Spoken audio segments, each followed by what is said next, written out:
आइए आज हम गंभीर मुद्दों पर चर्चा करें। हमारे देश के हालात बड़े विस्फोटक हो रहे और ऐसा लग रहा है कि सभी देश की हत्या पर आमादा हैं, देश की हत्या करना चाहते हैं, समाज की हत्या करना चाहते हैं, मानवीय मूल्यों की हत्या करना चाहते हैं, पर्यावरण की हत्या करना चाहते हैं, न्याय विधा की हत्या करना चाहते हैं। यह शातिर दरिंदे और शातिर शिकारी इस देश के दुश्मन हैं, देश के गद्दार हैं। इनको जनता पहचान ले। हम कुछ यहाँ पर वो मुद्दे आपके सामने प्रस्तुत कर रहे हैं। ये मुद्दे इस बात का प्रमाण है और साक्ष्य है, यह किसी से छिपा नहीं है। आइए हम सबसे पहले बात करते हैं अरावली की। अरावली की पहाड़ियों को तबाह करने का नाटक किया जा रहा है। अब ये यहाँ पर इनका जो नाजीवादी और नाजी गैंग का सोच तो देखिए कि वो कह रहे हैं कि अरावली की जो पहाड़ियाँ हैं ना, जो यदि 100 फीट से कम है तो हम उसको पर्वत नहीं मानेंगे और उसको खनिज के लिए खोल देंगे। ये तो बड़ी विचित्र बात है भाई। अरे जो हमारी जो प्राकृतिक संरचना है ना, उसके साथ आप खिलवाड़ कैसे कर सकते हो? जो पहाड़ियाँ हैं वो कुछ 90 की भी होगी, कुछ 110 की भी होगी और कुछ 1200 फीट की, ये सब होगी। तो आप इसको छेड़छाड़ करने वाले होते कौन हो?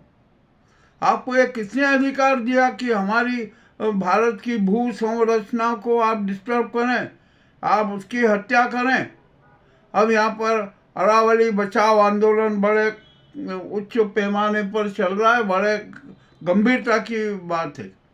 यदि अरावली पहाड़ियों की जो पर्वत श्रेणियाँ हैं ना, उनको खदान खनिज के लिए खोद दी गई, हजारों लाखों वृक्ष काट दिए गए ना, तो ये देश में तबाही आ जाएगी।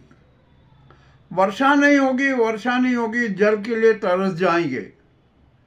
और दूसरी बात, जो अरावली पर्वत की जो श्रृंखलाएं हैं ना, वो गर्म हवाओं को रोकती हैं, हर तरीके से हमारे पर्यावरण की रक्षा करती है, हमारी रक्षा करती हैं। और यदि आपने खदान के उत्खनन के लिए इसके लिए आपने उनको तहस नहस कर दी ना, तो देश की जनता गर्मी से मरने लग जाएगी। ये भी आप देख लीजिए, पूरा उत्तर भारत प्रभावित हो जाएगा। तो एक शातिर खेल है इस गुजराती गैंग का, गुजराती सरकार का, और एक इसके लिए नहीं, ये सिर्फ अडानी को और इनके जो कारपोरेट जो चमचे हैं उनको खदानों का ठेका देने के लिए, खदानों का उत्खनन करने के लिए ये नाटक किया जा रहा है। अब पूरा राजस्थान उबाल पर है, देश की जनता उबाल पर है कि अरे ये नाजी गुजराती गैंग है ना, देश की हत्यारी है, हमारे पर्यावरण की हत्यारी है, हमारे देश की भू संरचना है उसकी भी हत्यारी होती जा रही। इसने जो सब हत्याएं की है हम सब जानते हैं। ये संविधान की हत्या कर रहे हैं, सनातन धर्म की हत्या कर रहे हैं, न्याय विधा की हत्या कर रहे हैं, प्रजातंत्र की हत्या कर रहे हैं, जन मताधिकार की हत्या तक कर रहे हैं। और इनमें जो सत्ता का उन्माद है ना, इतना छाया हुआ है, ये महाअहंकारी है। और महाअहंकारी होने के साथ साथ ये निहायत बेशर्म भी हैं। और इतने बेशर्म होने पर भी इनको शर्म नहीं आएगी, कभी नहीं आएगी। हम जानते कि ये है ना अडानी और कारपोरेट गैंग के गुलाम लोग हैं। ये उनके पक्षधर हैं, देश की 92% जनता के दुश्मन हैं। ये भी किसी से छिपा नहीं है। अब यहाँ पर जनता ने स्पष्ट संदेश दे दिया है कि अरावली की यदि 1 इंच भूमि को छुआ ना, तो यहाँ तहलका मच जाएगा। अब ऐसा नहीं होने देंगे, अरावली की रक्षा करेंगे। तो ये अहंकारी सरकार है ना, इसमें जो अडानी और उसके लिए जो कुकृत्य करने जा रही है ना, इसकी सजा भी अब जनता देगी और बहुत जल्द देगी, कोई समय भी नहीं लगेगा। अब ये निश्चित हो चुका कि तो अरावली को तहस नहस नहीं होने देंगे, ये राष्ट्र की जनता का संकल्प है। ये एक महत्वपूर्ण और गंभीर मुद्दा है, हम इसको आपके सामने प्रस्तुत करें। अब आइए हम सब मिलकर अरावली रक्षा के सैनिक बन जाएं, ये बहुत ज़रूरी है। और इस नाजी गैंग को है ना, अब और इस नाजी गैंग की सरकार को कब्र में दफनाने का संकल्प भी ले लें। ये हमारे भारत के भविष्य के लिए, हमारी भावी पीढ़ी के भविष्य के लिए ऐसा संकल्प करना अनिवार्य है, जरूरी है। अब आइए एक दूसरा मुद्दे पे हम बात करते हैं। ये मेनकावाद बड़ा चल रहा है। एप्स्टीन की जो बातें सामने आ रही है ना, बड़ी विचित्र। अरे एप्स्टीन तो अपने आप में ही काले मेनकावाद का ग्रंथ है और उसका खजाना भी है। जो ये एप्स्टीन था ना, इसने कितने काले कारनामे किए जिसकी कोई सीमा नहीं। अब एप्स्टीन फाइल खुल रही, शुरू दिन 68 आए, उसमें भी बड़े विचित्र कांड आए। अच्छे जो शराफत का मुखौटा अपने चेहरे पर लगा हुए थे ना, उनके राज खुले। अब 3 लाख मैसेज भी खुल गए, उसमें भी बड़ी धांधलियाँ हो रही है। जो ये ट्रम्प है ना, इनका भी जो पांड उजागर हुआ, तो इनका जो एक फाइल थी ना, उसमें बड़ी विचित्र बात है। ट्रम्प के उसमें नहीं, ये जिन लड़कियों औरतों के साथ जिनके फोटो से ना, उनके चेहरे ढक दिए गए। और अब तो जैसा भी अभी समाचार आया कि 119 फाइलें डिलीट कर दी जा रही है। क्यों डिलीट कर दी जा रही है? कहीं ऐसा तो नहीं कि जो वहाँ की न्यायपालिका के कुछ लोग ट्रम्प के पक्षधर हों और वे बचाना चाहते हैं? अब तो ये राज तो खुलेगा, वेबसाइट पर भी आ गया है, मैसेज भी आ गए, सब कुछ हो गया कि ये काला गोरख धंधा बहुत लंबे समय से चल रहा था। एप्स्टीन की मौत हो गई जेल में, और कुछ लोग कह रहे हैं कि उसकी हत्या हुई। और ऐसे पापी को, ऐसे धूर्त को चाहे मार दिया जाए या खुद मर जाए तो कोई किसी को अफसोस नहीं होगा। ये तो एक प्रकृति ने शुभ काम किया। अब आइए ये एप्स्टीन फाइल को लेकर भारत में क्यों बवाल मचा हुआ था, ये भी एक बड़ी सोचने की बात है कि क्या भारत के कुछ लोगों के नाम उसमें है क्या? हाँ, अब जो कुछ नाम जो सामने आए हैं ना, कोई चोपड़ा करके है, उसका नाम सामने आया। हमारे भारत के एक मंत्री का नाम भी उसमें उजागर हुआ है, अनिल अंबानी का नाम भी उजागर हुआ है। अरे आखिरकार ये नाम क्यों हो रहा है? और यहाँ पर तो ये मोदी जी का भी नाम उजागर होने की बात हो रही है। सुब्रमण्यम स्वामी ने तो स्पष्ट कह दिया कि एप्स्टीन फाइल में मोदी जी का भी नाम है और भारत के अनेक लोगों के नाम है और उनके फोटो भी हैं। तो उनके सारी वो साइट से फोटो निकालकर हर चौराहे पर चिपकाया जाना चाहिए, ये बयान दिया है सुब्रमण्यम स्वामी ने। अब सारा खुलासा हो जाने दो, सारा मामला तो उजागर हो गई। अब यहाँ पर एक बड़ी विचित्र बात आई कि मोदी ट्रम्प के आगे क्यों झुकते हैं? हमेशा झुकते हैं और झुकते ही रहेंगे। इसका कारण क्या है कि शायद एप्स्टीन फाइल में कहीं मोदी जी का अंश है, मोदी जी का भी कहीं ना कहीं नाम है, ऐसी शंका जताई जा रही है। ठीक है, जो नाम होगा, और ये सारा रहस्य ट्रम्प को पता है। तो अब मोदी जी ने जो ट्रम्प से चर्चा भी की होगी कि अरे ये तो ऐसा हो गया तो मेरा तो करियर खत्म हो जाएगा, मैं बदनाम हो जाऊंगा, तो ट्रम्प ने मोदी को आश्वासन यही दिया होगा कि आप घबराइए मत, मैं यदि आप उस फाइल में आपका नाम भी है कि आपका संबंध है ना, तो वो डिलीट करवा दो। और हो रहे हैं डिलीट, फाइलें डिलीट हो रही है, और इसके लिए वहाँ जनता में बड़ा आलोचना भी की जा रही है कि आखिर के क्यों डिलीट किए जा रहे हैं।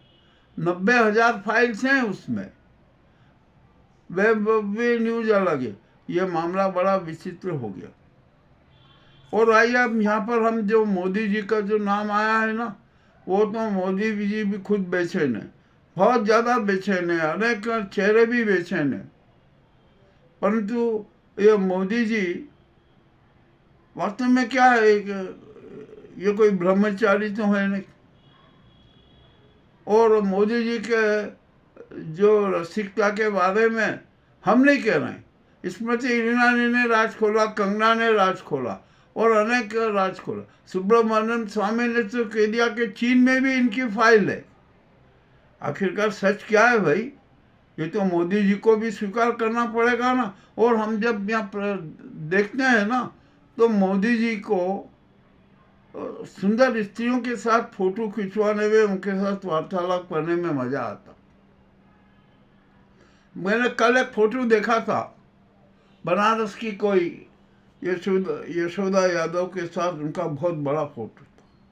उनके पति भी नेता थे, उनका बहुत बड़ा होटल भी है।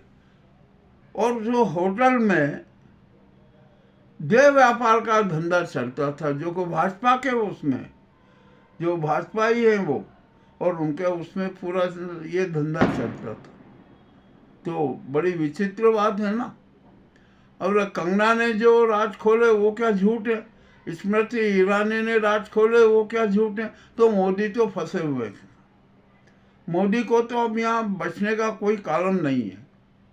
अब यहाँ पर हम एक बात बहुत स्पष्ट रूप से कहना चाहते हैं कि हमारे देश का राजा, प्रजा जो राजा होना चाहिए ना, वो सुचरित्रवादी होना चाहिए, ईमानदार होना चाहिए, जनता के प्रति समर्पित भाव रखने वाला होना चाहिए। क्योंकि मोदी जी में कुछ नहीं है, वे तो इवेंटबाज है, इवेंट करते रहते हैं, कुछ न कुछ जुमले करते रहते हैं, झूठ बोलने में माहिर हैं, छाती षड्यंत्र रचने में माहिर हैं, और अपने आप को तो क्या क्या बताते हैं पता है। विश्व गुरु है ये, धर्म गुरु भी एक है, ज्ञान गुरु भी एक है, और भी न जाने कितने प्रकार के ये गुरु होंगे। ज़्यादा तो पता नहीं, जो ये बात लगी है ना उसके तो गुरु हैं कि। अब इनको झूठ बोलने में बड़ा मज़ा आता है, ये संसद से लेकर सड़क तक झूठ बोलते। अब इन्हीं की नीतियों के कारण हमारा देश तबाह हो रहा है, बर्बाद हो रहा है। और कब तक चलेगा ऐसा। तो अब ये जब मोदी जी इतने बदनाम हो गए, इतने बदनाम हो गए हैं कि जिसकी कोई सीमा नहीं। और यदि शर्म वाला और नैतिकतावादी आदमी होता ना, तो वो आत्महत्या कर लेता है। अब जो ये मोदी जी जिस पद पर बैठे हैं ना, और तुरंत पद छोड़ के सड़क पर आ जाते, पर वो ऐसा नहीं करेंगे। इसके पीछे भी अनेक अनेक कारण हैं, बहुत सारे कारण हैं। तो मोदी जी बदनाम हो गए, इनका चेहरा खत्म हो गया। अब ये जो मेनकावाद चला है ना, कलयुगी मेनकावाद, ये बड़ा विचित्र होता जा रहा है। अब देखिए इसमें नए नए कांड कितने उजागर होते हैं, क्या क्या चलेगा। और भैया ये हमारे जो ये मेनकावाद है ना, ये कोई नया नहीं है, ये तो बहुत पुराना चला आ रहा है। हमारे यहाँ युगों युगों में भी हमने देखे हैं कि मेनकावाद है ना चलता रहा। परंतु ये कलयुगी मेनकावाद तो बहुत बड़ा विचित्र लगा कि एप्स्टीन जैसे एक आदमी ने, जो कभी शिक्षक था, उसने किस प्रकार के नाटक किए और किस प्रकार एक किंग बन गया और काला इतिहास सृजित कर दिया। उसके खिलाफ प्रकरण में हुए, जेल में भी रहा, और यहाँ तक होगा कि जेल में सुसाइड करना पड़ा। और कुछ लोग कह रहे हैं कि उसने हत्या की। तो ऐसे कलंकित चेहरे, ऐसे पापी चेहरे, हत्या हो या वो आत्महत्या करे, किसी को दुख नहीं होगा। अब ये एप्स्टीन फाइल से है ना, भारत में तहलका मचा हुआ, निश्चित तहलका मचा हुआ है। अब जनता जो मोदी जी को जितना वो समझते थे ना अच्छा, वो उतने निकृष्ट निकले। और एक मजेदार बात बताऊँ, मोदी वो क्या अंध भक्तों ने और मोदी जी ने एक बार तो कह दिया कि मैं तो नॉन बायोलॉजिकल हूँ। तो भैया ये आसमान से टपके हुए हैं, यही मान के चलिए, अब यही मान लेते हैं।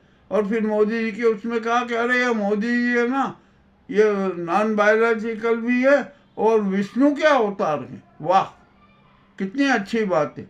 विष्णु के जो विष्णु का अवतार हो वो देवदूत होता है, और देवदूत का कंगना और स्मृति ईरानी जैसी औरतें जो आरोप लगा रही हैं, वैसा देवदूत होता है क्या? तो ये तो सब बड़े नाटकबाजी है। ये झूठ का आकाश फैलाते हैं, भ्रम का आकाश फैलाते हैं। अब ये वहाँ पर कलकत्ता में जाके क्या क्या बोले। अरे इनको इतिहास का ही संज्ञान नहीं है कि मैं क्या बोल रहा हूँ, क्या नहीं बोल रहा हूँ, कैसे झूठ बोल रहा हूँ। और ले देखे एक पूर्वाग्रह, कांग्रेस कांग्रेस कांग्रेस, पंडित नेहरू नेहरू पंडित नेहरू, इनका विरोध करना, इनके बारे में अनर्गल प्रचार करना, झूठ बोल, ये तो इनका धर्म है, ये इनकी राजनीति है। अपने आप को लफाजी, शाब्दिक लफाजी करते करते करते करते ये खुद ही अब अपने आप में लफाज हो गए। जनता इन्हें फेंकू कहने लगी कि बस फेंकना है, चाहे जैसे फेंकना है। और ये तो इनका तो व्यवहार ही बड़ा अजीबो गरीब लग रहा है। ये जहाँ जाते हैं वहाँ पर अपना सम्मान निकाल देते हैं। तो भैया आप कौन से महापुरुष हो यार, आप कौन से महामानव हो? हमारे तो कुछ समझ में नहीं आ रहा है, जनता को भी कुछ समझ में नहीं आ रहा। तो आखिरकार ये झूठ का आकाश जो आपने फैलाया है ना, भ्रम का आकाश फैलाया है, अब ये समाप्त हो गया। अब ये त्रिवेणी राज था ना, वो खत्म हो गया। अब तो यहाँ पर ना सत्य सूर्य उदित हो रहा था, और सत्य सूर्य की रोशनियाँ आ रही, और उस रोशनी से डरे डरे हुए थे। अभी एप्स्टीन फाइल का आजान दीजिए, 1-2 दिन में, पूरा 2-3 दिन में बहुत कुछ क्लियर हो जाएगा कि आखिरकार क्या क्या मामला तो रोचक है। और ये बात तो तय है कि अगर ट्रम्प मोदी की मदद करेंगे, निश्चित करेंगे, क्योंकि जो मोदी जी का एक संकल्प है कि मैं अमेरिका के हितों की हमेशा रक्षा करूंगा। तो जो ट्रम्प है ना, जो अमेरिका के हितों की रक्षा करने वाला होता है ना, उसको तो बचाएंगे और बचाना पड़ेगा। तो जो फाइलें डिलीट हो रही है ना, उसमें ट्रम्प की फाइलें डिलीट हुई, ये हुआ, तब वो ये शायद मोदी की फाइल भी डिलीट हो सकती है। ट्रम्प इतना बड़ा एहसान कर देंगे, और उसके बदले मोदी को क्या क्या देना पड़ेगा, ये भी अब जनता को सोच लेना चाहिए। हो जाएगा, सब कुछ सामने आ जाएगा, कहीं कोई छिपा हुआ नहीं रहेगा। बहुत जल्दी से जल्दी सारे मामले उजागर हो जाएंगे। चलिए, अब ये मेनकावाद का जो एक कलयुगी नया मेनकावाद आया है ना, ये भी तूफान तो मचाएगा। बहुत लोगों के चेहरे बेनकाब तो हो ही जाएंगे, और हो ही रहे हैं, और भी होंगे इसमें, और नए नए राज खुलेंगे, सारे सब कुछ होगा। तो यहाँ पर एक बात तो सिद्ध हो गई कि हमारे देश के नेताओं में चरित्र नाम का कोई महत्व नहीं है। कोई चरित्र से कोई मतलब नहीं, लोक हित से कोई मतलब नहीं, जनता से कोई मतलब नहीं, सिर्फ अपने स्वार्थ और सत्ता से मतलब है।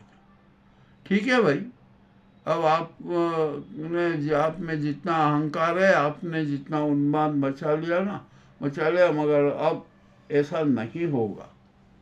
चलिए, अब ये मेनकावाद पे हम कल विशेष चर्चा करेंगे। अभी कलेक्शन कर रहे हैं, वो आपको बताएंगे। अब यहाँ पर संघ पर भी बड़ी आफत आ गई।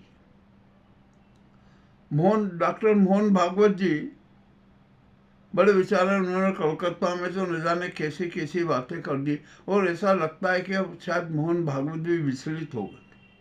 इस गुजराती गैंग ने उनको विचलितता की स्थिति में ला दिया। अब मोहन भागवत जी की हर बात को काट दिया गया। संघ का रिमोट अब इस गुजराती गैंग के हाथों में आ गया, और जिन्हें डॉक्टर मोहन भागवत ने पाला पोसा था, वे आस्तीन के सांप ही मोहन भागवत को डस रहे, और डसते ही रहेंगे, इसमें भी कोई बात नहीं है। अब मोहन भागवत ने मजबूरी में कह दिया कि संघ को भाजपा के नजरिए से न देखें। अरे नजरिए से क्या नहीं देखें, आप तो उसमें रहे हुए हो, ये आपने सपोर्ट किया। बिहार में जाके आपने भाजपा के लिए मत नहीं मांगे, बताइए, आप इसका जवाब तो दीजिए। आपने तो भाजपा का ही प्रचार किया ना, तो आपको कैसे नजरिए से नहीं देखेंगे कि आप भाजपा ही के समर्थक हो।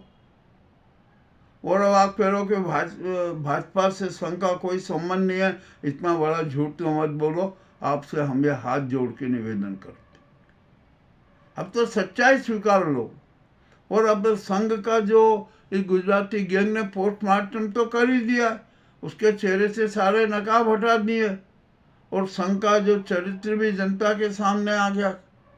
और मोहन भागवत जी ने कलकत्ता में क्या बात की कि जो हमारे लाखों स्वयं सेवक हैं ना, अब उन पर भी हमारा नियंत्रण नहीं है, और वास्तव में नहीं होगा। अब जनता भी कब तक दिमागी जड़ता सहन करेगी। स्वयं सेवक भी आखिरकार इंसान है, वो भी तो समझते हैं ना, उनमें भी तो विवेक है, चेतना है, सब कुछ है। तो जब सच का सूर्य चमकता है ना, तो उसकी जो रोशनियाँ निकलती हैं, उसकी जो किरणें आती हैं ना, वो विवेक दीप प्रज्वलित कर देती है। तो अब मोहन भागवत जी क्या चाहते हैं, क्या करेंगे, हम तो कुछ कह नहीं सकते, ये उनका अधिकार है। अभी जो भाजपा के अध्यक्ष के मामले में भी इस गुजराती गैंग ने मोहन भागवत को आसमान दिखा दिया। अब क्या करेंगे मोहन भागवत, क्या बोलेंगे, वो बोल नहीं सकते। और अब तो संघ की भी जांच हो रही है, संघ की चल अचल संपत्ति की जांच होगी, विदेशों से कितना धन आया उसकी भी जांच होगी, इन सरकारों से कितना धन लिया ये भी जांच होगी। और जो संघ है ना, अपनी सत्ता पर अपनी राजनीतिक पकड़ बनाए हुए है, अब वो पकड़ भी ढीली होने लगी। तो अब संघ क्या करेंगे, मोहन भागवत भी करेंगे, पैतरा बदलेंगे, संघ भाजपा का के साथ नहीं रहेगा, यही आखिरकार उपाय। मगर अभी तक जो रहे ना, उसका तो गंभीर परिणाम भुगतना पड़ेगा। और संघ ने सबसे बड़ा अपराध किया है, और वो ये अपराध उसने ये किया है कि हिंदू मुस्लिम की भावनाओं का जहर फैला दिया, पूरे देश में जहर फैला दिया, गांव की पगडंडी तक ये जहर फैला दिया, और अब ये जहर ही आत्मघाती बन गया। मामला अब क्या कहें, कैसे सुलझेगा, परंतु ये देश की जनता का ये सब समझने लगी है, उसका जो विवेक दीप प्रज्वलित हो चुका है ना, और वो भी सकारात्मक रूप में आ गया, तो जन क्रांति के माध्यम से इस गुजराती गैंग के और नाजी गैंग के सारे षड्यंत्र नाकाम कर दें। आखिरकार ये जनता तो सनातन धर्मी है, ये कोकनी गैंग का है ना, हिंदू धर्म, हिंदुत्ववाद, और ये कौन सा क्या कहते हैं, ये भारत को हिंदू राष्ट्र, और ये सारे जो इनके नाटक है ना, ये सब खत्म हो गए। ये तो जो अपने आप को हिंदुत्व, हिंदू धर्म, संस्कृति, सुसंस्कार सबका ठेकेदार बताते थे, ये ठेकेदार नहीं है, और इनको कोई मतलब नहीं है। इनको तो सिर्फ धन और जमीनों से मतलब है, जो इन्होंने हड़प करके एकत्रित कर रखी है। अब यहाँ पर एक बहुत बड़ा सवाल आता है, और जो जनता का सोच है, जो जनता का निर्णय बना कि देश में जितने भी ये कारपोरेट्स हैं और ये संघ है, ये भाजपा का है, इनके सब पे जो चल अचल सी संपत्ति का भारतीकरण किया जाना चाहिए, करना पड़ेगा भारतीकरण। और ये अडानी जैसे है ना, इनके तो और वह कठोरता से कदम उठाना पड़ेंगे। मैं तो जनता तो कह रहे कि अडानी को गिरफ्तार कीजिए, उसकी चल अचल संपत्ति रास्तात कीजिए, क्योंकि बैंकों से भारी कर्ज ले रखा है अडानी ने। देखिए ना LIC की क्या स्थिति हो गई, और कितनी बैंकों का क्या क्या नाटक होना है।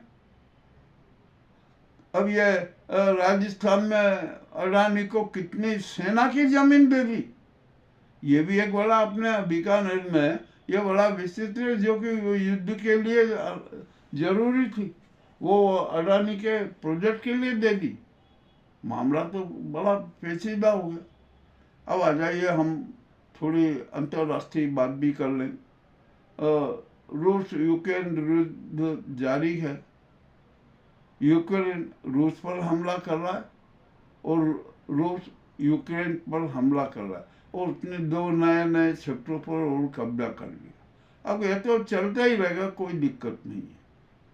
अब जो इजराइल की भी स्थिति बड़ी विचित्र है, पाकिस्तान भी बड़ा धन संकट में है, पाकिस्तान पर हर तरफ से हमले हो रहे हैं, तालिबान हमले कर रहा है, बलूच बगावती हमले कर रहा है, और सब कुछ नाटक हो रहा है वहाँ पर। अब तो अमेरिका भी पाक से नाराज है, और नेतन्याहू तो पाकिस्तान पर हमला करने की तैयारी में। देखते हो कब हमला करता है, कैसे हमला करता है, ये भी जो निश्चित होगा। अब यहाँ पर बांग्लादेश की बात करते हैं। बांग्लादेश में हिंदुओं पर अत्याचार हो रहा है, वहाँ के कट्टरपंथी जो हमले कर रहे हैं ना, ये अच्छी बात नहीं। तो आखिरकार होना क्या चाहिए? बांग्लादेश का निर्माण भारत की देन है, इसमें कोई शंका नहीं है। और जब हमने जिसको बनाया, जिसको हमने एक इंसानियत के नाते एक राष्ट्रवादी पुतला बना दिया, और यदि वही राष्ट्रवादी पुतला हमारे प्रति शैतानियत अपना ले, तो हमें क्या करना पड़े। अब सेना भी सतर्क हो गई, और बांग्लादेश को चीन का पूरा समर्थन मिला हुआ है। वहाँ तो उसने एयरबेस भी बनाने की पूरी कर ली है। तो मतलब भारत की विदेश नीति फ्लॉप हुई, हम सोच नहीं पाए। मामला बड़ा विचित्र हो गया कि बांग्लादेश में यहाँ बयानवीर बहुत हो रहे हैं, बयानवीर तो इतने हो गए कि हद से ज़्यादा। और अब आइए यहाँ पर सुप्रीम कोर्ट से भी जनता बड़ी नाराज होती नजर आ रही है, और SIR के मामले में सत्य सब कुछ सामने होते हुए भी सुप्रीम कोर्ट ने सत्य के पक्ष में निर्णय देने में बहुत समय लगा दिया, और अभी भी नहीं दिया। सत्य आपके सामने नोटिस देना, तारीख पे तारीख बढ़ाना, तारीख पे तारीख बढ़ाते रहना, और इस नाजी सरकार को, साथी षड्यंत्रों को मूर्त रूप होने देना, इसका भी कारण सुप्रीम कोर्ट ही बना। यदि सच्चे जानने के बाद ये SIR पर नियंत्रित कर देते, उसको अवैध घोषित कर देते और संवैधानिक घोषित कर देते, तो स्थिति दूसरी होती। अब क्या किया जाए, कोई यहाँ तो करना ही नहीं चाहता ना। अब जो भी है ना, हमने जो बातें कही है ना, ये हमारी भूमिका है, ये समाचार नहीं है अभी। ये तो सिर्फ हमने भूमिका बनाई है कि हम इतने इतने बिंदुओं पर विशेष चर्चा करेंगे, हर एक बिंदु पर एक एक एपिसोड बनाइए और सत्य साहब के सामने रखेंगे यहाँ पर क्या होगा। और अब तो ये हमें चुनाव आयोग है ना, ज्ञान गुप्ता, हम ज्ञान गुप्ता और राजीव कुमार और ये अमित शाह, इनको सबको स्पष्ट कह देते हैं कि अब आपको है ना पद पर बैठे रहने का अधिकार नहीं है। यह तो आप पद छोड़ के भाग जाइए, या सुसाइड कर लीजिए। और यदि आपने ऐसा नहीं किया ना, तो जनता आपका क्या हाल करेगी इसके बारे की में आप अपनी परिकल्पना भी कर लीजिए। अब तो निश्चित होगा जनता बगावत पे जन क्रांति होगी। संसद से सड़क और गांव की पगडंडी तक क्रांति के स्वर उठते हुए नजर आएंगे। क्रांति मूर्त रूप लेते नजर आएगी और इन देश के हत्यारों को, संविधान के हत्यारों को, सनातन धर्म के हत्यारों को, प्रजातंत्र के हत्यारों को, जनमत के निर्णय के हत्यारों को और जनता के मताधिकार के हत्यारों को जनता कठोर से कठोर सजा देगी। ये जनता की अदालत का भी निर्णय है और ये जनता का भी निर्णय है। अब इन्हें कोई ताकत नहीं बचा सकता, ये भी मैं स्पष्ट रूप से कह रहा हूँ। ये जनता की आवाज है ना, वो राष्ट्रपति तक को जनता ने चुनौती दे दी है। राष्ट्रपति को भी संदेश दे दिया कि आप भी सतर्क हो जाइए, धृतराष्ट्र मत बनिए, आपको मूक बधिर रहने की जरूरत नहीं है, आप जनता के साथ खड़े हो जाइए। और यदि आप जनता के साथ नहीं आ सकती है ना, तो आप अपने पद से तुरंत हट जाइए। ये जनता की आवाज़ राष्ट्रपति तक पहुंच चुकी है और हम जो गर्व की बात है और हमारे लिए तो अच्छी शुभ बात है कि ये जनता की आवाज़ हमने अपने चैनल से राष्ट्रपति तक पहुंचाई। अब ये जो मामले हमने सारे जो भूमिकाएं बनाई है ना, अब कल से हम एक दो तीन एपिसोड इन जो हमने बातें कही है ना, इस पर भी देते रहेंगे, देश के हालात पर भी देते रहेंगे। वहाँ अभी महाराष्ट्र में निकाय चुनाव हुए, उसमें अघाड़ी गठबंधन को बहुत झटका लगा, शिवसेना को भी झटका लगा और भाजपा और शिंदे वाली शिवसेना को अच्छा लाभ मिला। मामला ठीक है, जो जनता ने कर दिया वो कर दिया, शातिर खेला होना था सब दूर हो रहा है। ये जो भूमिका हम आपके सामने प्रस्तुत किए है ना, ये भूमिका के बिंदु आपको कैसे लगे ये हमें अवश्य बता दिए। हमें इन्हीं बिंदुओं पर चर्चा करना है, कल से हम एपिसोड बनाए। अब संघ के हम डॉक्टर मोहन भागवत को भी